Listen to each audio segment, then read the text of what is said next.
السلام عليكم ومرحبا بكم إخوتي الكرام في هذا الفيديو الذي سنتحدث فيه عن مصير المدرب المغربي الذي خطف الأضواء في كأس آسيا الفارطة. وهنا الحديث عن المدرب الصارم الحسين عموتة ومدى اقترابه من تدريب المنتخب المغربي، الحديث الذي أصبح الموضوع الذي يسري بين أفواه الجمهور المغربي. وفي آخر الفيديو سنعرض تاريخ إعلان الناخب الوطني عن لائحة اللاعبين الذي سيخوضون التربص القادم في مارس، استعدادا لوديتي موريتانيا وأنغولا. وفي البداية المرجو الصلاة والسلام على رسول الله.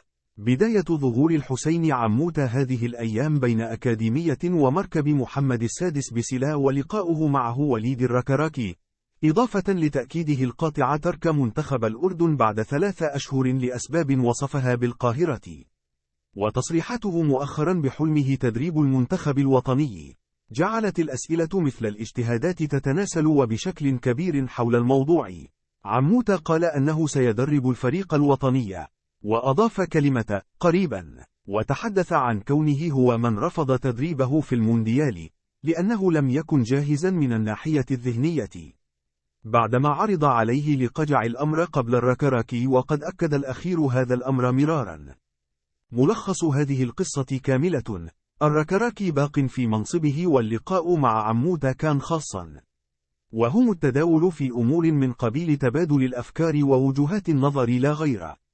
وعموتة أعلن دعمه الكبير للركراكي حتى يتوج بالكان القادم بمشيئة الله تعالى، وطالب الجميع باستنفار مجهوداتهم لبلوغ هذا الهدف. ومع ذلك مؤكد أنه بعد تجربة الأردن الجامعة لن تترك الحسين يغادر لوجهة أخرى، وستقيده بدور هام سيتم كشف النقاب عنه لاحقا، في حين تقرر أن يكشف الناخب الوطني وليد الركراكي عن اللائحة النهائية للمنتخب الوطني التي ستدخل في معسكر إعدادي تحضيرا للمباراتين الوديتين أمام أنغولا يوم 22 من مارس وموريتانيا في 26 من مارس.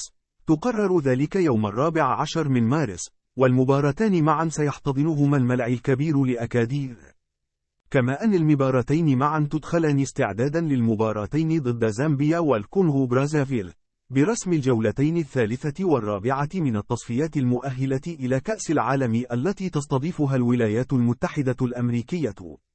وشكرا على المشاهدة، ويسعدنا انضمامكم لنا بالاشتراك في القناة والإعجاب بالفيديو.